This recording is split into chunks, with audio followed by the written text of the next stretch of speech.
Good morning, YouTube. This is the Fat Health Teacher, and I recognize that it's not actually morning. It is early afternoon, possibly heading into evening. I spend a majority of the day um, dealing with Bob and his issues. He is currently incarcerated. Um, there is going to be a competency hearing, and I'm not sure what's going to happen with that. He is going to actually go in front of the judge again next week. And he's asking me to be. So, okay, let me rewind a little bit. Remember the whole Britney Spears thing when she like shaved her head and she was hitting people with her umbrella? Okay, so imagine that, but with somebody who's not famous. Okay? Essentially, that's what's happening. And he wants me to be the voice of reason. And I don't know if I want to take that on because that's a really big deal. It's a huge responsibility. And I think there's a conflict of interest because I'm also trying to provide for our son. But we'll see. We'll see. That's really all I can say on that. So today I went to my old school and I cleared out all my stuff and I wedged it into my car and then I drove the couple of blocks to my new school. It's actually really nice that they're so near each other. What's not so nice is that it is ridiculously hot outside. And again, it's not even that it's like super hot, it's just I'm not handling the heat very well. I've been drinking a lot of water and I've been trying to stay cool, but I've also been trying to be productive. I still have a lot left to do in my classroom. I am slowly making strides, which actually brings us to our next topic, which is very important. So, procrastination. I don't know about you. I'm huge on procrastination. It is one of the easiest things to do. I'll do it tomorrow. I'll do it tomorrow. And it seems like the longer I have to get something done, the more I procrastinate, right? So, the big thing that I'm procrastinating on right now is my weight. Like, I've got to get it under control. And I keep saying I'm going to start today, and then I find a reason to not start today. And so I still haven't started. And today was supposed to be a weigh-in, but the news is nothing good, so I'm not going to do a weigh-in because, to be frank, I'm embarrassed because I'm pretty sure I'm at my high right now. And that's no good. Um, Tomorrow. I'm going to start tomorrow. Okay. Um, so I was listening to a podcast, and I wish I could remember what it was. I want to say, yeah, I can't remember who did it, but I had taken some notes, and they talked about like some of the reasons for paralysis, and there are a couple, and I can identify with some of these. So the first one that may cause you to procrastinate is that you simply have too much to do, and I actually see this with my students where they've got to do A and B and C and D and E, and it doesn't even have to be in a specific order. It's just a ton of things, right? You write out your list and it's just okay. It's kind of like in cartoons when they're calling names or whatever, and they are using scrolls, and it just flashes out all the way in front of them, and it just keeps going. Okay, so paralysis by having too many things to do. This has definitely happened to me. Thinking that you have plenty of time to deal with it still. Even though you don't have as much time as you think you do, right? And when we do that, and we're like, oh, I have plenty of time. Then you end up writing a 20-page paper the night before, and you're hoping that it doesn't suck, but you're pretty sure it does because you're writing the paper the night before. There's also fear. If I am successful with this, then what's going to happen? I don't know if that's driving the weight loss. It possibly is. I don't know. I need to think on that a little bit more before I declare that as the reason. Another form of procrastination that I have definitely engaged in is the little stuff. Okay, the stuff that's not actually getting me towards whatever it is that I need to get done, and the big stuff, right? So, one of my favorite ways to procrastinate is chores. And I'm not talking like full-on cleaning chores because I freaking hate those. But if I'm desperate for a chore to procrastinate with, then I will wash dishes and I will sweep and I will organize and I will do all kinds of stuff just so that I have that out of the way, and then theoretically my space is in order so that I can get going. Um, yeah, that's a little work. Um, I'm trying to have my classroom ready to go so that I'm not doing that form of procrastination at the beginning of the school year with my brand new students at my brand new school, because it would be very easy to get stuck in that, right? I am going to have a lot of autonomy at my new position, and I don't want to get sidetracked by trying to do a bunch of little organizational things and leaving the big stuff that still needs to be done. Okay? All right, so what are some tips? Oh, here's another one. Uh, this thing over here has to happen first, and then this will happen, right? So, in order to get into better shape, I need to join a gym. I don't have a gym membership, so I can't go. Now, this is not actually true. I've been paying for gym membership for like 2 years now, and I think I've used it like 3 or 4 times, which means those couple of visits have been very expensive, and I just need to go. Um, I really don't have an excuse. I think my current this, then that is once school starts, like once I actually have to start reporting, then I am planning on getting up early, dropping Odin off at daycare, and then going to the gym, working out, changing, and going straight to work. This has worked for me in the past. I actually got down to 240. And for those of you who are not really paying attention, I'm currently at about 360. So, like I said, the news as far as the scale goes is not good. All right, so what do we need to do in order to make progress towards whatever it is that we're working for? Well, the first thing is you need to limit your distractions. So if you are planning on going and doing something, one of the things that I've definitely heard is book time for it, right? Make it part of your schedule. So if going to the gym is important to me, then I need to actually book that time and to say, I am not doing anything else. I am going to the gym.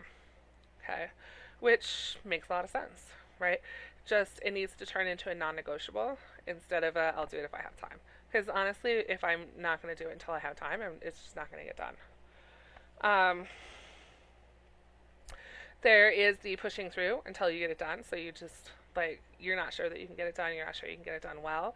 And you just have to push through. I've done this with papers kind of successfully, actually, which I have been very lucky about. Um, Excuse me. One of the things that I teach my students is that in order for a new habit to take place, or a new ritual or a new routine or whatever you want to refer to it as, you need to do it for a minimum of 6 weeks. And then after that, it's actually going to start feeling like something that you need to do instead of something that you're pushing yourself to do. Now, according to this podcast that I listened to, it actually is closer to 12 to 15 weeks in order for a new habit to really be established. Okay, so we're looking at 3 to 4 months. That's kind of a long time, but it makes sense. Another thing is expect to fail, right? So you try it, you're pushing through, you get to your 4 months, and what you wanted is not there, right? That's okay. I was watching Meet the Robinsons with the boy, rather it was in the background while I was working on my room, and it's keep moving forward, right? You make mistakes, that's okay. Mistakes are things that you can learn from, or failures are things that you can learn from. Now move forward, and keep moving forward until you finally get it right. This is actually something that I'm planning on doing with my students. So the best way to do that is to actually be the example. Okay. What do I want? What do I need to do to make these changes? I want to be healthier. I need to eat better. I need to exercise more. And at this point, that's all I can think of. I'm pretty sure I'm suffering from some heat exhaustion here. I was sweating up a storm. I've had about a gallon of water today. I probably need to do some Gatorade or something along those lines in order to counteract all the salts that I'm sweating out. And I've got a headache and I'm tired, which, if you watched my heat video, you know are all signs of heat exhaustion. Yeah. I am getting ideas for what I want to do with my students. I'm getting other ideas for what I'm going to do with my grads program, for what I'm going to do with my community outreach program. Uh, I'm really excited. Don't just ignore the yawning. I'm very excited. And yeah, so the other thing I tell my students when it comes to doing something is that when it seems really big, when it seems like a big deal, break it into smaller chunks. And if you can break it into smaller chunks, then it seems more manageable. So instead of thinking about a 20-page paper that needs to be written, think first, okay, I need to do my title page. I need to do my abstract. I need to do my intro. And one of the things that I'll do is I'll actually do like a rough outline and figure out like, okay, this is what needs to go here, this needs to go here, this needs to go here. And then I start working on each section. Sorry, I'm so sorry about all the yawning. So then I start working on each section, and what do you know? Now I have a paper. Okay. This is kind of what I was doing today.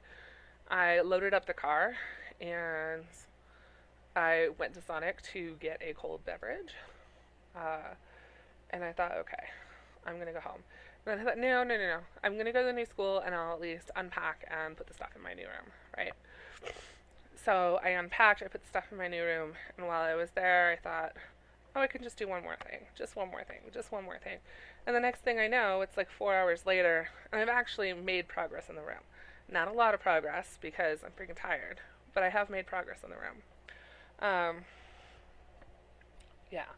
So one of the things that's actually taking up a ton of time with regards to my new room is doing an inventory of what's already there and figuring out what resources I have access to and basically cataloging things.